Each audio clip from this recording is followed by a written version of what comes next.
saudara sudah tahu nama saya ya, Gloria Atmaja. Dan betapa Tuhan itu baik. Meskipun kadang kita merasakan kenapa Tuhan kasih hal yang buruk-buruk. Ternyata Allah turut bekerja di dalam segala hal. Allah turut bekerja di dalam duka, Allah turut bekerja di dalam suka. Ternyata semua itu untuk mendatangkan kebaikan buat kita yang mengasihi Dia. Saya adalah seorang anak batal aborsi. Seorang anak yang tidak dikehendaki kelahirannya oleh mama papa saya. Dan keluarga kami itu bukan keluarga Kristen, dan saya ini anak yang terakhir, anak yang ketujuh. Jadi waktu saya ada di dalam kandungan mama kurang lebih 3 bulan, mama dan papa saya tidak menginginkan saya untuk lahir ke dunia. Jadi dia berusaha untuk menghancurkan saya. Pertama dia coba minum obat-obatan, minum jamu, yang terakhir dia pergi ke tukang pijat. Yang katanya zaman itu tukang pijat itu ahli dalam menggugurkan janin. Jadi dicoba dipijat, ditekan supaya hancur dan keluar. Tetapi semua itu tidak dapat menggugurkan si janin.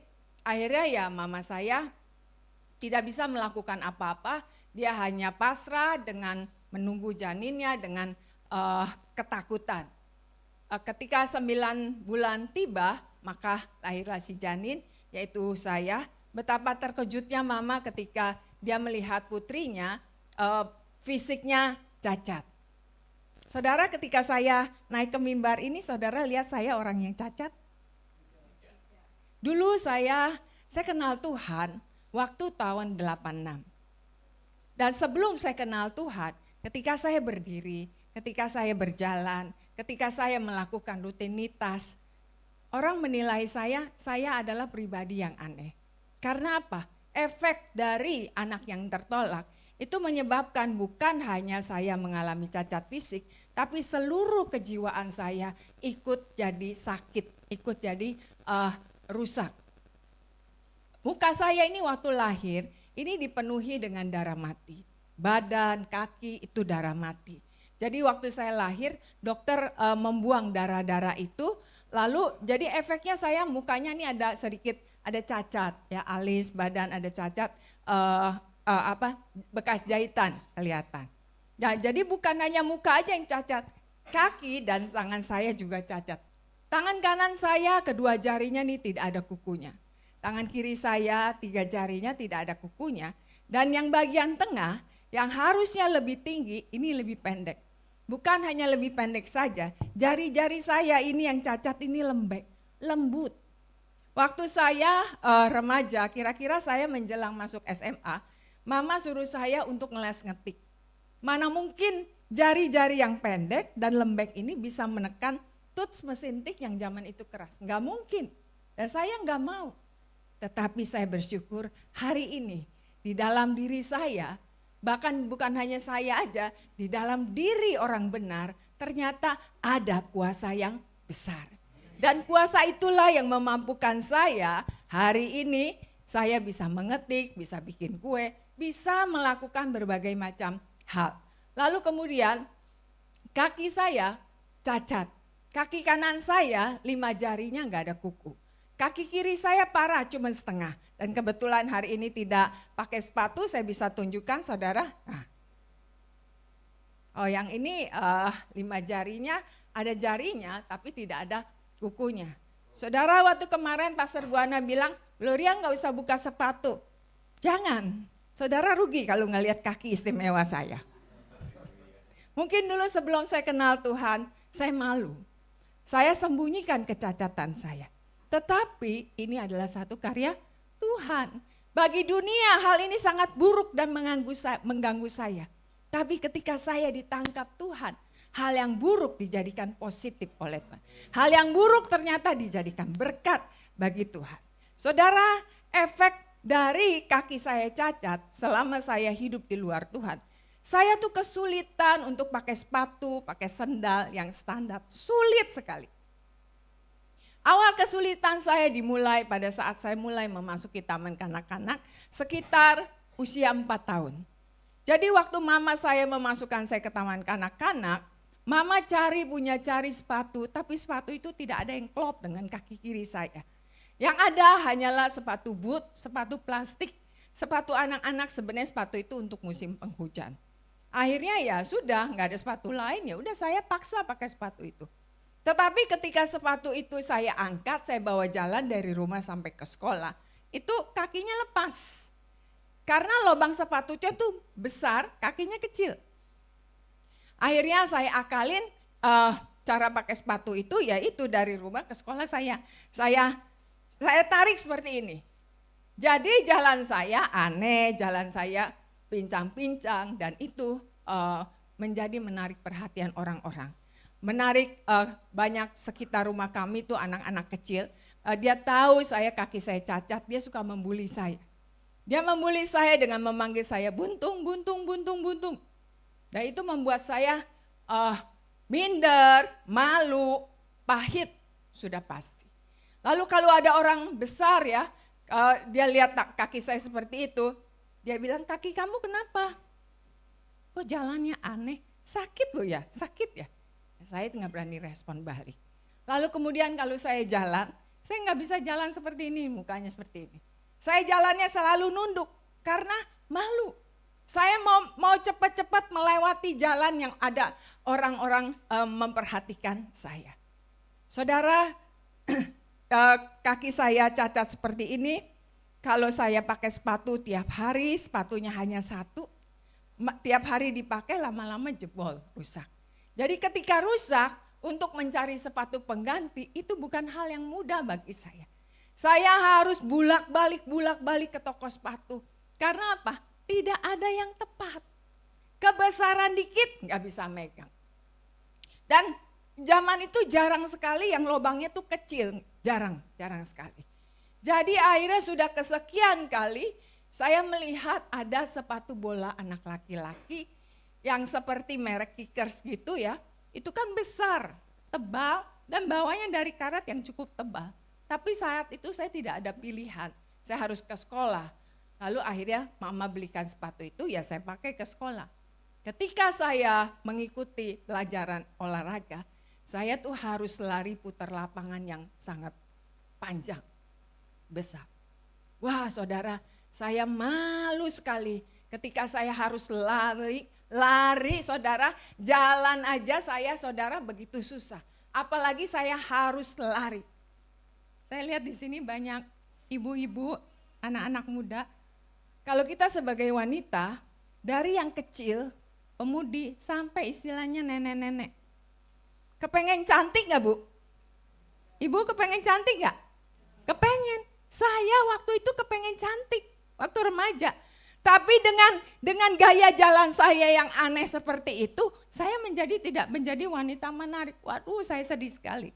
Jelek, tapi gimana? Saya harus tetap melanjutkan kehidupan saya, harus jalan, harus ke sekolah. Nggak bisa menolak, kalau saya nggak sekolah saya buta huruf. Lalu saudara, bukan cacat fisik saja, saya tumbuh menjadi anak yang pemberontak. Anak yang galak, anak yang tidak bisa dengar-dengaran akan mama saya. Saya berani kata-katain mama, saya berani banting pintu. Kenapa saudara? Karena ketika saya ada di dalam kandungan mama, batin mama itu sudah menolak saya untuk saya harus mati, untuk saya harus hancur. Dan hal ini saya ketahui setelah saya dipulihkan Tuhan dan saya belajar tentang hal itu. Dan itu menyebabkan batin mama saya itu terekam dalam batin si janin. Dan ketika si janin lahir menjadi seorang manusia, itu semua kebawa. Dan itulah saya. Saya menolak diri saya. Saya bilang saya jelek, saya bodoh, saya nggak bisa apa-apa. Dan saya menolak mama saya nggak suka mama saya. Kebetulan mama saya punya karakter itu cukup keras zaman itu. Dan saudara, katanya masa remaja itu masa yang sangat indah. Bagi saya, masa yang remaja itu masa yang saya benci sekali. Saya mau lari tapi nggak bisa. Tapi saya harus hidupi tahun-tahun remaja itu. Kenapa? Waktu 17 tahun, teman-teman itu ada yang ulang tahun dan dia bikin perayaan. Saya tidak bisa menikmati perayaan itu karena malu. Enggak punya sepatu, tidak punya baju yang menarik, tidak bisa mendandani diri saya. Enggak pernah ikut. Tapi satu waktu ada sahabat baik saya, dia ulang tahun. Dia bilang kamu harus datang ya. Nanti saya jemput di tempat penjemputan. Saya bisa pede. Saya bisa percaya diri saat itu, kali ini saya harus pergi. Karena saya mau tahu ada apa di acara itu. Akhirnya dengan dandan seadanya, baju seadanya, sepatu bola yang saya pakai. Lalu saya pergi, saya tunggu di tempat penjemputan. Kemudian ketika saya tunggu, itu mobil belum datang. Tiba-tiba pikiran ini mengatakan, nanti kalau saya sampai di sana, orang-orang lihat cara jalan saya. Orang-orang lihat sepatu aneh. Lalu nanti pada acara dansa, siapa yang akan menarik saya untuk ambil bagian di pesta dansa itu. Dan saudara, saya mengiyakan. Dan saya lari, tidak tunggu mobil penjemputan itu. Saya nangis di rumah. Saya nangis, kenapa saya harus beda dengan banyak orang? Kenapa saya harus beda dengan kakak-kakak saya yang lain? Ada satu hal yang bikin susah saya. Zaman dulu itu saya mulut ini terkunci, nggak berani minta izin kepada guru. Satu kali ketika kita mau menyelesaikan SMA kami harus melakukan pendakian. Nah saya bingung tiap malam, bagaimana ini caranya ya, jalan datar aja pakai sepatu yang besar itu sulit bagi saya. Bagaimana saya harus melakukan pendakian. Tapi saya minta pengecualian, saya juga nggak berani. Ya udah saya ikut. Ketika ikut, ternyata perjalanan itu naik jalan setapak. Itu tanah liat, ada batu-batu kerikil disertai dengan hujan rintik-rintik. Sudah tanah liat disertai dengan hujan rintik-rintik. Lalu kemudian saya jalan karena kaki saya kecil, sepatunya gede jadi jalannya lama. Lagi jalan seperapat udah gak ada teman-teman, kaki saya kejeblos di tanah yang becek itu. Untuk menarik kaki kiri saya ini sulit karena udah kepegang dengan tanah itu. Akhirnya cukup memakan waktu, akhirnya ketarik juga. Ketika ketarik saya jalan susah, sepatu saya membawa tanah liat itu tambah susah. Jadi ketika saya jalan rasanya kaki saya ini udah capek sekali. Tapi gak sampai-sampai. Jadi ada orang yang turun, saya tanya, Pak masih jauh enggak? Kalau masih jauh saya turun. Tapi dia bilang, oh enggak sebentar lagi sampai. Wah saya semangat. Saya semangat lagi, saya jalan, tetap aja rasanya enggak sampai-sampai. Pada akhirnya saya sampai juga di atas. Ketika saya sampai di atas, ternyata saya baru bergumam gini, oh mau lihat air terjun. Baru ngomong begitu, belum ketemu guru, belum saya dikasih minum. Tiba-tiba semua teman-teman dan guru-guru mulai menuruni bukit.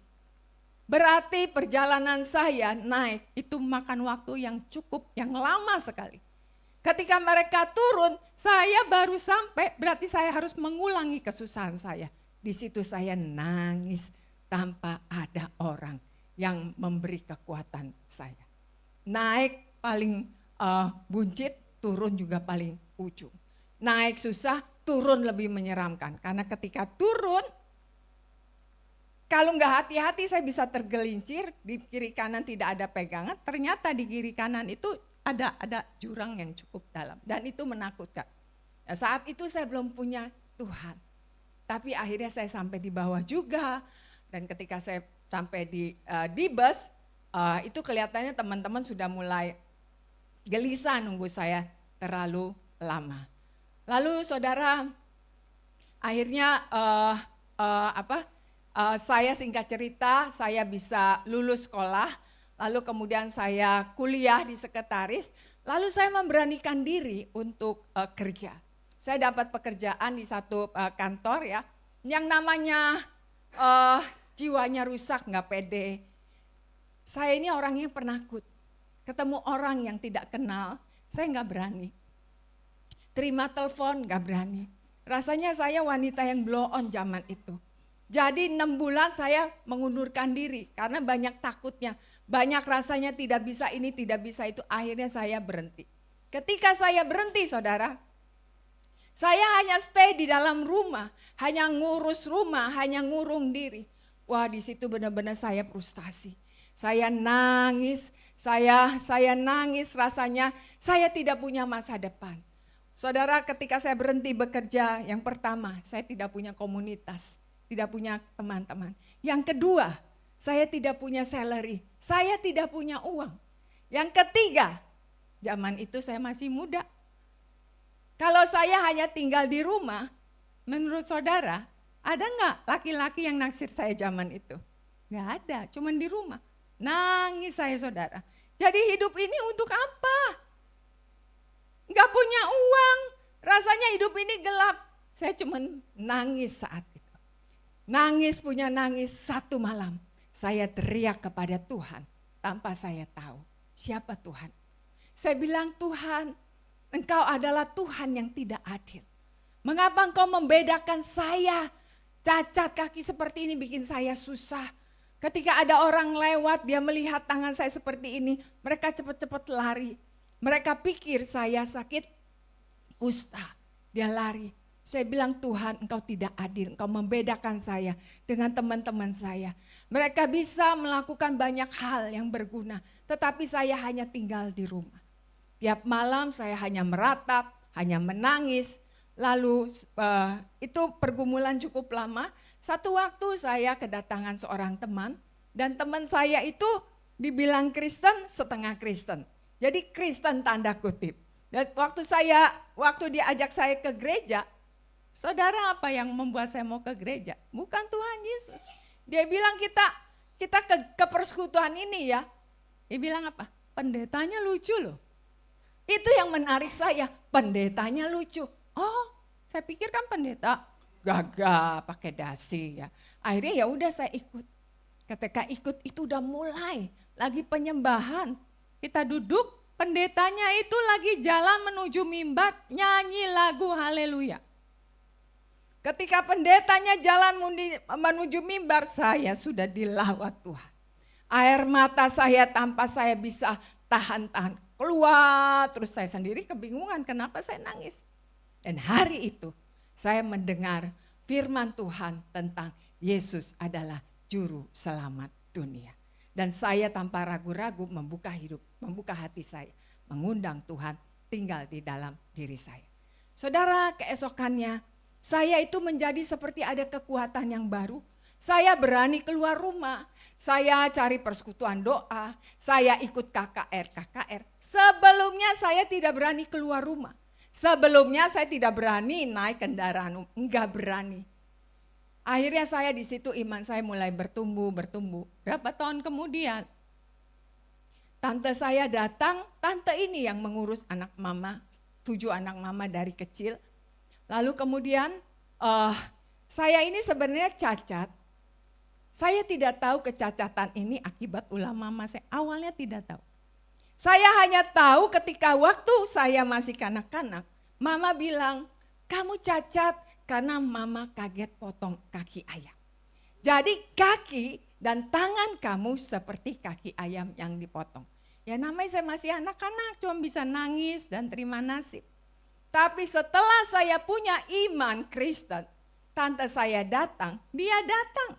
Padahal dia sering datang. Tetapi dia ceritakan setelah saya punya Tuhan Yesus. Dia bilang, kamu memang sengaja digugurin sama mama kamu. Pakai obat, jamu, dan pijet. Wah saudara, ketika saya dengar itu saya tidak bisa terima. Belum cerita itu selesai, saya sudah lari ke kamar. Saya sudah nangis dan tangisan saya hanya bisa bercerita kepada Tuhan. Saya bilang, Tuhan, kenapa punya mama? Punya hati yang jahat seperti ini. Tapi firman Tuhan yang sering saya dengar ketika saya marah, firman Tuhan mengingatkan saya untuk saya melepaskan pengampunan kepada mama. Awalnya saya tidak bisa mengampuni, karena apa? Selalu ingat, cari sepatu tuh susah saudara, susah sekali. Akhirnya ada satu firman Tuhan yang mengatakan, bukan yang memanggil aku Tuhan, Tuhan yang akan masuk ke dalam kerajaan surga, tapi yang melakukan kehendak Tuhan. Saya bilang, Tuhan, secara pribadi saya nggak bisa loh Tuhan untuk melepaskan pengampunan. Kalau Engkau Allah yang hidup, mampukan saya untuk saya bisa mengampuni mama saya. Dari situ saya belajar bergumul, saya cari Tuhan sungguh-sungguh, saya membaca firman Tuhan. Satu waktu di dalam pembacaan Alkitab ada satu firman Tuhan yang mengatakan Tuhan menciptakan manusia itu berharga dan mulia. Dan Tuhan mengasihimu. Itu kata firman Tuhan. Ketika saya baca itu firman seperti firman yang hidup sekali. Dan apa saya dilawat Tuhan. Selama ini saya menjadi pribadi yang tidak berharga. Saya punya mama gak pernah memeluk saya. Saya punya mama gak pernah kasih kata-kata penguatan, motivasi, gak pernah. Dan saya tidak punya papa. Ketika saya lahir 3 bulan, papa saya meninggalkan saya. Dan ketika saudara, betapa saya mengalami kerusakan di dalam, juga kerusakan di luar. Tapi akhirnya saya dengan pembacaan firman itu, yang terakhir Tuhan katakan, aku mengasihimu. Itu menyembuhkan saya. Dalam pembacaan saya hanya menangis dan saya lepas. Dan saya dipulihkan Tuhan. Setelah saya dipulihkan, saya mulai melakukan action, yaitu mengampuni mama dengan kalau mama marah, saya belajar. Roh Kudus, bantuin saya supaya saya tidak pasang muka marah. Roh Kudus, bantuin saya supaya saya tidak ngoceh, enggak menjawab apa yang mama katakan. 1 kali, 2 kali, berkali-kali, bertahun-tahun. Akhirnya 1 kali ketika mama melihat kelakuan saya, 1 hari dia menyerahkan diri kepada Tuhan. Dia percaya kepada Tuhan, waktu dalam kejatuhan dia sakit masuk rumah sakit dan dipulihkan Tuhan, diranjangnya dan saat itu dia memanggil saya. Dia sambil duduk, dia panggil saya, kami saling berpelukan. Tapi saya tidak bilang, mama yang merusak hidup saya. Mama harus minta ampun kepada saya. No. Saya percaya di tengah pelukan kami, mama saya penuh penyesalan. Tapi mama saya dipulihkan Tuhan. Saudara, ketika saya belajar taat, meskipun gak enak ya, tapi saya belajar taat apa yang kata Tuhan katakan. Tuhan mampukan sedikit saya mampu. Dari gagap, dari takut Tuhan ubahkan saya jadi berani. Dari gagap Tuhan mampukan saya untuk saya bicara, bisa bicara secepat ini. Saudara tahu, saya ditaruh di satu tempat, saya bilang Tuhan, yang lalu saya kerja gak berhasil. Kali ini Tuhan, aku mau punya duit Tuhan. Kasih aku pekerjaan Tuhan. Akhirnya saya kerja jadi asisten guru di taman kanak-kanak. Kerja jadi asisten guru, gurunya di depan seperti ini. Saya di belakang. Jadi kalau anak-anak pipis, saya yang nganterin. Kalau anak-anak nangis, saya yang ngurusin. Waktu itu saya belum terlalu pede. Kalau anak-anak belum bisa menggambar, saya harus pegangi tangannya untuk menggambar. Kalau anak yang gak datang, saya yang diperintahkan. Tanya susternya, tanya opanya, tanya omanya. Kenapa anak ini gak datang? Saudara, satu waktu saya gak betah. Karena apa? Saya kayak servant. Saya kayak babu. Saya bilang Tuhan, saya gak mau kerja begini. Gaji waktu itu cuma 50.000 sebulan. Tuhan saya gak mau. Tapi tiba-tiba Allah turut bekerja dalam segala hal. Untuk mendatangkan kebaikan bagi orang yang mengasihi dia. Ya Tuhan, masa ngurusin mereka ini Allah turut bekerja kayaknya mustahil. Tapi saya belajar untuk mentaati firman. Saya stay di situ. Saya tetap meskipun saya gak nyaman ya. Berapa tahun kemudian kursus itu harus buka harus buka kelas yang baru. Tidak ada guru yang bisa memimpin kelas itu. Maka Gloria yang cuma jadi asisten guru diangkat jadi guru beneran. memimpin anak-anak sekitar 15 sampai 20 anak. Ternyata itulah langkah-langkah Tuhan dan saya bisa menjadi seorang pembicara. Yang terakhir, sekarang saya menjadi seorang motivator, bicara tentang presentasi bahaya aborsi dan dampaknya. Inilah anak-anak kami. Ini anak-anak kami adanya di rumah singgah di Bandung. Lanjut. Ini adalah teman-teman kami yang mengurus mereka. Lanjut. Ini adalah wanita-wanita yang hamil di luar nikah. Itu saya datang ke Bandung untuk memotivasi mereka. Lanjut. Dan ini adalah dulu saya susah sekali cari sepatu. Mustahil saya bisa pakai sepatu yang nyaman, yang membuat saya menjadi seperti wanita pada umumnya. Tapi itulah Tuhan. Ketika saya belajar taat, yang mustahil bagi saya, tidak ada yang mustahil bagi Tuhan. Tuhan memulihkan saya. Tuhan memulihkan kita semua, tidak seperapat, tidak setengah-setengah. Tuhan menyembuhkan kita sempurna. Dan semuanya itu dijadikan untuk kemuliaan Tuhan. Mari Ibu Bapak, semasih kita masih ada nafas, kesempatan, mari kita hidup untuk Tuhan. Tuhan memberkati.